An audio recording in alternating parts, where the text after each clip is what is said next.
Immobilier et bâtiments durables, vous donnez un temps d'avance avec l'École des Ponts. Une émission présentée par Benjamin Huin et Frédéric Musselin sur Bâti Radio. Eh bien, bonjour à toutes et à tous. Vous êtes bien sur Bâti Radio. Bienvenue dans votre émission mensuelle Immobilier et bâtiments durables, vous donnez un temps d'avance avec l'École des Ponts. Je vous rappelle que votre émission est réalisée en partenariat avec le Master Immobilier Bâtiments Durables, Transition Carbone, Énergétique et Numérique de l'École des Ponts ParisTech. Alors, je vous rappelle bien sûr le principe de votre émission, qui est de vous préparer, de vous former, vous acteurs de la chaîne de valeur de la filière immobilier et bâtiments, afin que vous soyez prêts face aux enjeux actuels et futurs du développement durable. Alors aujourd'hui, comme chaque mois, nous allons nous intéresser au sujet développé durant la semaine de cours du master qui se déroule actuellement. Aujourd'hui, la question « Quels sont les défis du pilotage de l'exploitation et de la maintenance ?» est posée. Alors, on va essayer de passer en revue les dernières méthodes permettant de piloter l'exploitation et la maintenance des bâtiments sous l'angle du développement durable. Alors, pour y répondre, nous avons le plaisir d'accueillir deux éminents spécialistes, Alexandre Bompard, directeur général, Sébastien Ilouz, qui est responsable investissement et efficacité énergétique. Et enfin, nous aurons le plaisir de recevoir Alexandre Gand, qui est chef de la division plan en Nouvelle-Aquitaine au ministère des Armées, c'est-à-dire en quelque sorte un maître d'ouvrage qui viendra nous expliquer pourquoi il a fait le master. Alors sans transition, Alexandre Bompard, bonjour et bienvenue. Bonjour à tous. Donc vous êtes directeur général de BIM in Motion, qui est une société qui accompagne les acteurs de la construction dans l'approche digitale, en particulier le BIM.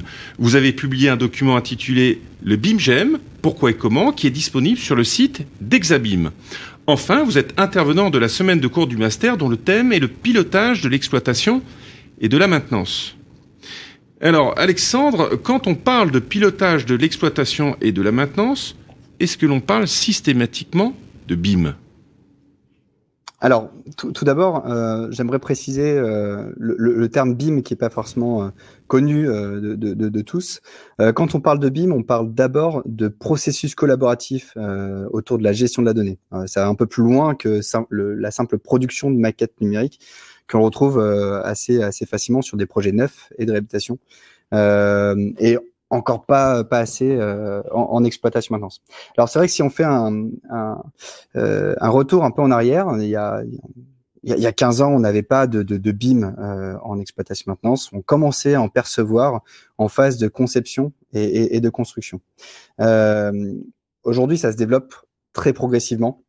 C'est-à-dire qu'on ça met le temps de production d'un projet de construction, bien entendu, pour déployer le BIM après en exploitation maintenance. Ça commence à arriver petit à petit. Mais tout de même, on sent quand même une montée en puissance du BIM pour l'exploitation maintenance. Qui se développe là depuis 1 ou 2 ans, typiquement, et qui a tendance à se développer aussi dans le futur. Cette montée en puissance, elle est due principalement, aussi à une montée en compétences des acteurs de la construction, que ce soit de la maîtrise d'œuvre, architectes, bureaux d'études, et des entreprises de construction. Alors justement, effectivement. Excusez-moi Alexandre, oui. C'est intéressant ce que vous dites. On comprend bien que le BIM est voué à se développer massivement et que justement, c'est pas encore le cas. Alors, quelles sont les difficultés, justement, les raisons qui ne permettent pas un déploiement massif du BIM ? Tout d'abord, pour avoir un bon déploiement du BIM, il faut se poser la question du pourquoi. Pourquoi on met en place une démarche BIM pour l'exploitation maintenance, ce qui n'était pas toujours le cas. Sur des opérations, on a plutôt tendance à passer d'abord par la partie outils avant de se poser la question du pourquoi je mets en place cette démarche. Et ce qui a rendu en fait les choses un peu compliquées, c'est le trop cher, c'est trop long, c'est pas utile du coup de mettre en place du BIM en exploitation maintenance. Deuxième point, donc ça, c'est le premier point sur la partie méthode qui doit être assurée pour déployer de manière assez massive le BIM en exploitation maintenance. Deuxième point, c'est que les entreprises n'ont pas forcément les compétences BIM ou n'avaient pas les compétences BIM pour piloter la production de maquettes numériques et l'utilisation des modèles, alors que ce soit côté client, donc maîtrise d'ouvrage, ou côté prestataire. Et donc, il a fallu modifier les méthodes de travail, et ça prend toujours un peu de temps. Il y a toujours des freins qui sont associés à cette résistance au changement pour faire vivre et développer le BIM. Très bien. Si on se projette un petit peu dans le futur, plus ou moins proche, quelle est votre vision pour votre profession, pour l'avenir de la filière en général? Alors, on voit deux phases. La première, c'est plutôt à court terme, d'ici 3 à 5 ans. Il va y avoir le développement de sa culture BIM pour l'exploitation maintenance. La maîtrise d'ouvrage devrait être accompagnée soit en interne, soit en externe, pour faire sa stratégie de digitalisation de ses process et de son patrimoine potentiellement, avec au fur et à mesure des pilotes, des référents qui vont être identifiés, référents BIM, référents data, pour cette montée en compétences. Et c'est des missions typiquement qu'on réalise chez BIMotion, c'est de l'accompagnement à cette transformation de ces sociétés. Le deuxième point, c'est mettre en place aussi des indicateurs dans cette phase de 3 à 5 ans, d'indicateurs clés pour aussi récupérer d'ici 3 à 5 ans du retour sur investissement, ou en tout cas se dire quelles sont les améliorations liées à ce déploiement du BIM. Et après ces 5 ans, en tout cas, on l'espère, c'est l'intégration massive de ces processus issus de ce développement de la culture BIM auprès des opérationnels, avec une diffusion et une exploitation utile des données et de manière semi-automatique, voire automatique. Eh bien, merci beaucoup Alexandre pour votre éclairage très convaincant sur le BIM et de son intérêt majeur pour l'exploitation et la maintenance. Avec plaisir. Sébastien Ilouz, bonjour et bienvenue. Vous êtes ingénieur de formation, mobilisé par les enjeux énergétiques et environnementaux. Vous démarrez votre carrière comme consultant en stratégie patrimoniale et développement durable chez ICAD. Constatant que l'innovation passe par de nouvelles approches de financement, vous rejoignez en 2012 l'établissement public Caisse des dépôts. Actuellement responsable d'investissement au département transition énergétique et écologique de la Banque des territoires, vous conduisez des projets d'efficacité énergétique dans le cadre de programmes territoriaux. Vous intervenez également sur les sujets de pilotage de l'exploitation et de la maintenance en tant qu'intervenant au master spécialisé immobilier et bâtiment durable, transition carbone énergétique et numérique de l'École des Ponts Paris-Tech. Vous avez également contribué à la rédaction de l'ouvrage Immobilier et bâtiment durable, réussir la transition carbone et numérique aux éditions Erol, co-dirigé avec Dominique Naert, le directeur du master. Alors j'ai envie de vous poser une première question. Sébastien, en quoi consiste votre métier lié au pilotage de l'exploitation et de la maintenance ? Oui, merci déjà Frédéric, Benjamin, de cette invitation à nouveau pour pouvoir discuter de tout ça dans Radio Imo. Bâti Radio, donc j'étais déjà intervenu la première fois pour parler de la stratégie de pilotage, gestion de parc, qui est une des dimensions importantes de mon métier. Et puis il y en a une autre justement, c'est le pilotage de l'exploitation et de la maintenance, les deux étant étroitement liés. Donc pour rappel, donc la Banque des territoires a notamment pour mission de travailler avec les collectivités pour rénover leur parc. Ça a été le sens et un des actes fondateurs de la création de la Banque des territoires en 2018, avec le grand plan d'investissement sur la rénovation des bâtiments publics. À l'époque, une enveloppe de 2 milliards d'euros de prêts, 500 millions d'euros de fonds propres pour rénover ce patrimoine et créer des solutions ad hoc. Et la performance énergétique de ce parc, comme de tout parc d'ailleurs immobilier, elle passe beaucoup justement par l'exploitation maintenance. C'est-à-dire que la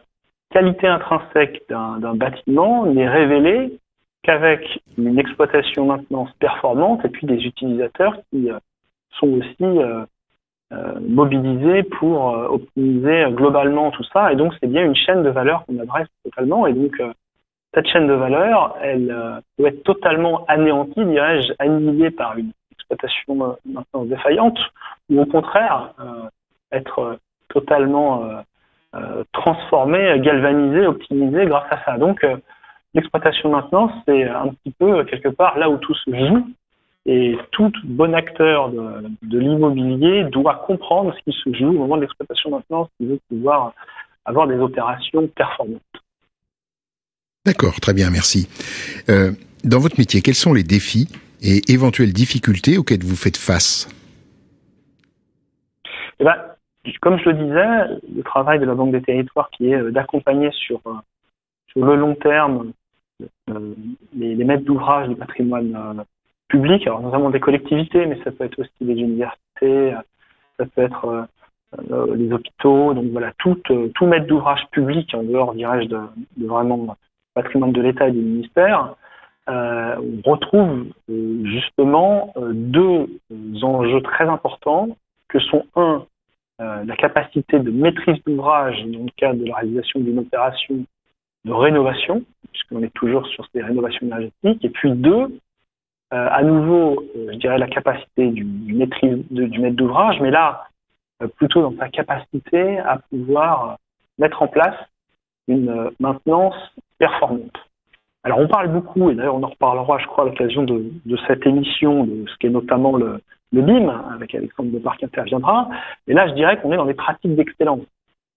Et donc c'est très bien, mais il faut aussi connaître les fondamentaux, c'est un petit peu, si vous voulez, comme pour l'écriture et les mathématiques quand on est en maternelle, c'est déjà bien connaître cette base, et donc sans être trop scolaire, je pense que c'est important déjà de bien connaître les surfaces, les consommations énergétiques, comment on caractérise son parc. Alors ça peut paraître des évidences, mais je peux vous dire que tant les maîtres d'ouvrage publics, mais aussi les maîtres d'ouvrage privés, pour la plupart, ne connaissent pas encore toutes ces informations. Alors c'est en train de changer, notamment avec le décret tertiaire, la base de données Opéra, donc on avance bien de toutes ces choses-là, mais voilà, ça ce sont les fondamentaux, bien maîtriser une gamme de maintenance, bien maîtriser les contrôles périodiques réglementaires, donc tous qui sont ces fondamentaux-là sont à bien intégrer, et c'est d'ailleurs ce qu'on s'efforce de faire à l'occasion de la semaine exploitation maintenance, en commençant par cette base et en allant jusqu'aux pratiques d'excellence, de BIM, de contrats de performance énergétique, de commission.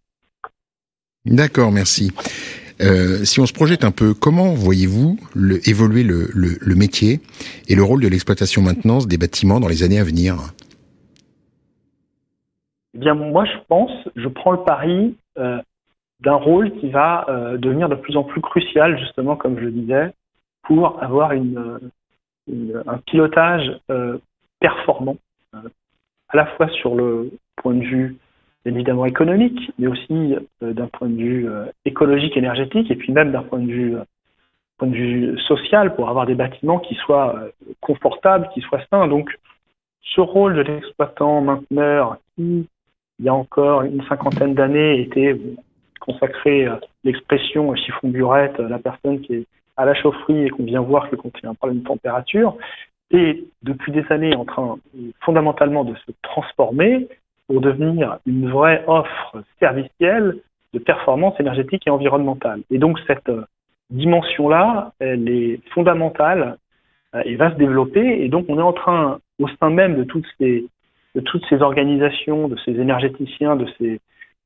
grandes sociétés d'exploitation, maintenance, du facility management, de se transformer d'une société qui était notamment basée par la vente de ce qu'on appelle le P1, donc la fourniture d'énergie, qui est très importante parce que en matière de chiffre d'affaires, elle est relativement structurante, mais il faut, je dirais, un peu essayer de renoncer à ce volet-là parce qu'il est contradictoire avec quelque chose qui est au contraire d'avenir, qui est de vendre du service de performance énergétique et environnementale. Et là, on l'a compris, on ne peut pas à la fois vendre de l'énergie et en même temps vendre du service d'optimisation et donc de réduction des consommations d'énergie. Là, il y a quelque part une petite contradiction, et donc ce modèle-là économique doit se transformer pour arriver vers un haut niveau de service énergétique et environnemental.